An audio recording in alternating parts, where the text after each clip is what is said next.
welcome sa UPM TV at sa ating usapang bisikleta episode. So nandito tayo ngayon para pag-usapan ng gusto ang everything about bikes and ang usong-uso ngayon na urban bike commuting.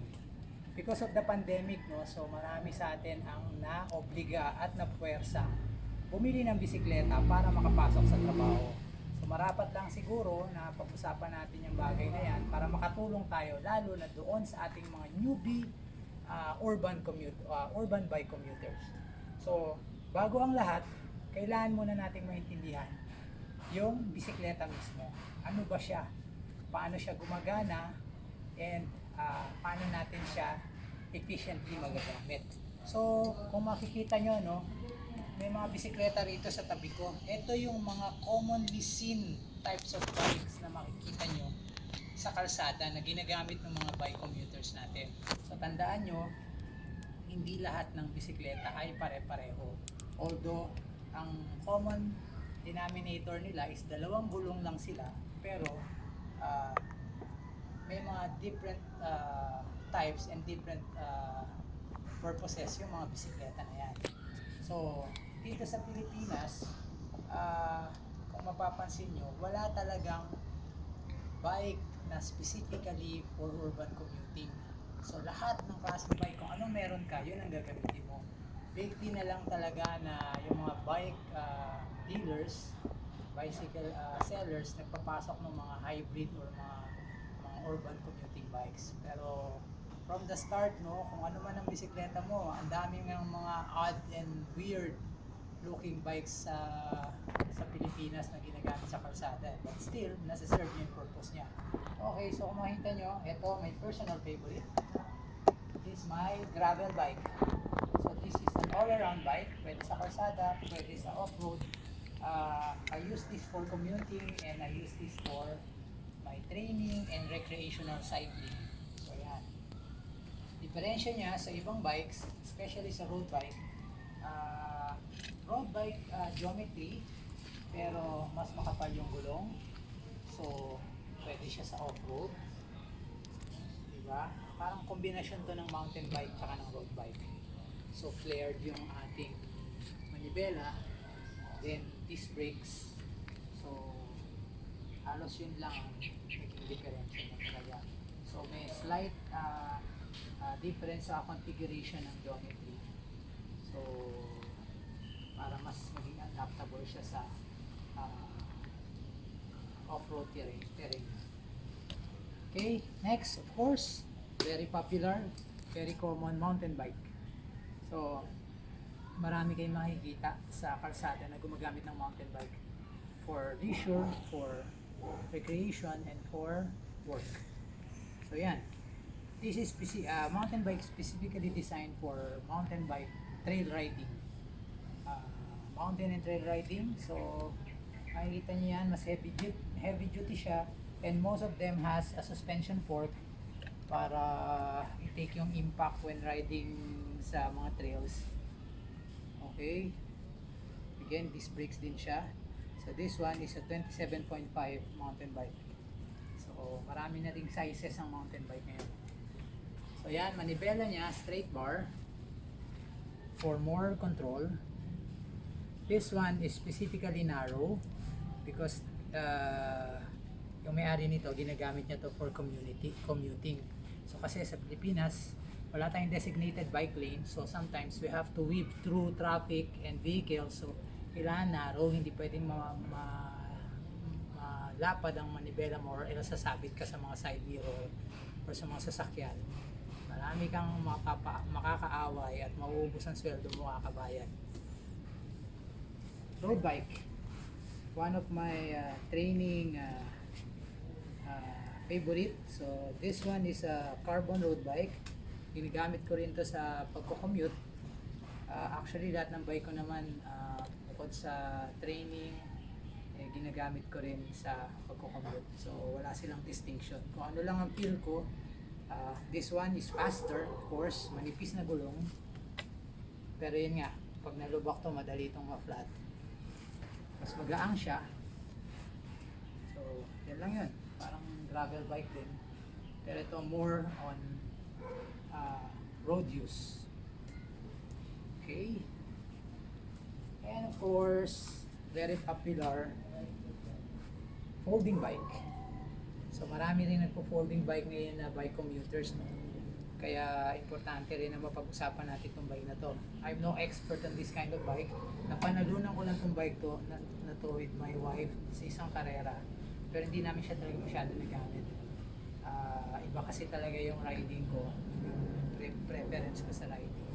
So, I will let my UPM friend PU Fortuno discuss more about this in another video.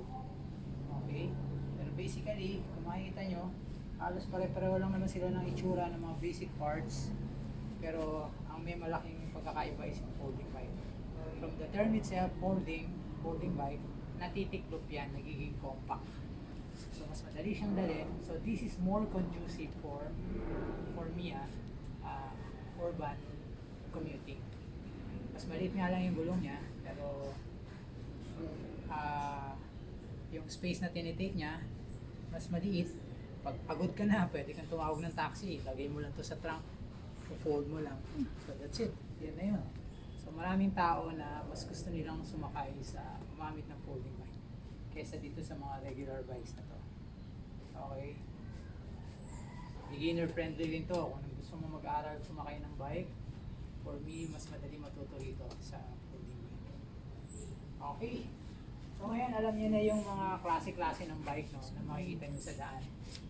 Pag-usapan natin yung mga basic parts ng bisikleta para mas maintindihan niyo yung susunod na mga topics natin. Kasi we'll keep on referring dun sa mga bike parts na yan habang nagdi-discuss tayo ng mga susunod na topics natin. So, kung mapapansin nyo, halos pareho yung mga itsura nila. May mga certain parts na magkaiba, lalo na yung mountain bike and road bike, pero yung pangalan and term, pareho lang. Sige, simulan natin dito. Dito tayo kay mountain bike, mag-usap. Since ito yung mas popular sa lahat, mas familiar. Okay, simula tayo sa harapan, may middle, and then yung back. Harapan, ano ba yung makikita yung pyesa rito? So tandaan nyo, lahat ng pyesa ng bike is correlated. So hindi magpa-function ng maayos yung iba pag wala yung isa. So as one unit, kailangan kompleto yan. Hindi mo pwedeng tanggalin yung manibela and then sasakyan mo siya. So hindi mo pwedeng tanggalin yung gulong and then na-unbar siya. Unless si Peter Sagan ka na kayang mag-bike ng isang gulong lang, no? Pero not for a very long period of time. Anyway, game. Start. Handlebar. This is the handlebar. So, kung baga sa kotse, ito yung manibela. So, you use this for steering yung bisikleta from left to right and then forward. And then, this is your control sa bike. So, ito ang yung means of control. Hanggat hawak-hawak mo to, hanggat kontrolado mo to, alam mo kung saan pupunta yung bisikleta mo. Okay, handlebar. Diyan din nakakabit ang brakes and ang gears. So, importante yan. Then, with some accessories like lights and bells or yung horn, lahat yan sa handlebar nilalagay. Kasi, easily accessible kasi yung kamay mo nandito. And then, they also call this section cockpit. Kumbaga sa sasakyan or sa aeroplano, may cockpit. Nandito mo ino-operate lahat ng main function ng bike. Brakes, shifting, lights, and kung meron kang bell or kung meron kang speedometer na katulad nito, or kung meron kang GPS, lahat yan nandito. Nilalagay mo yan lahat sa manibela mo. Para sa mga bike delivery person, yung phone nila, makita mo lagi nasa mga manibela nila para madali nila nakikita kung saan sila pupunta pag wini-waze nila yung mga destinations nila. So, ito yan. So, yung cockpit. And cockpit is composed of handlebar and stem. Stem, is the part that connects the handlebar to the main body of the bike. Specifically dun sa fork para ma-steer natin yung bisikleta natin. Okay? So yan, stem. Depende yan. Ang sukat niyan, nagbabari depende sa length ng arms ng tao, tsaka sa size ng frame. Okay? And then depende rin sa bike. May mga bike na depende sa use ng bike, no? May mga bike na kailangan mahaba ang stem, may mga bike na kailangan maiksi yung stem. Okay? So yan yun.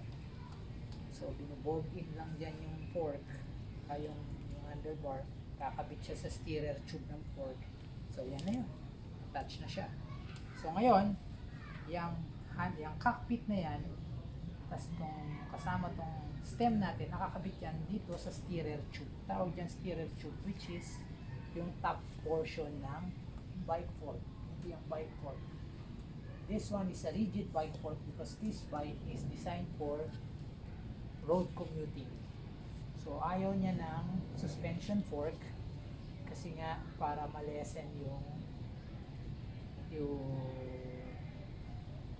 damping, hindi mabawasan yung energy transfer niya pag nagbabike siya, so mas mabilis. Okay, tapos yung fork na yan, this is a carbon fork, may mga aluminum din dito. So is attached to the front wheel set. So yung front wheel natin is composed of hubs, ito kung saan yung pinakasentro ng buong wheel. Diyan nakakabit ang spokes. At okay, battery overhead, Doubler.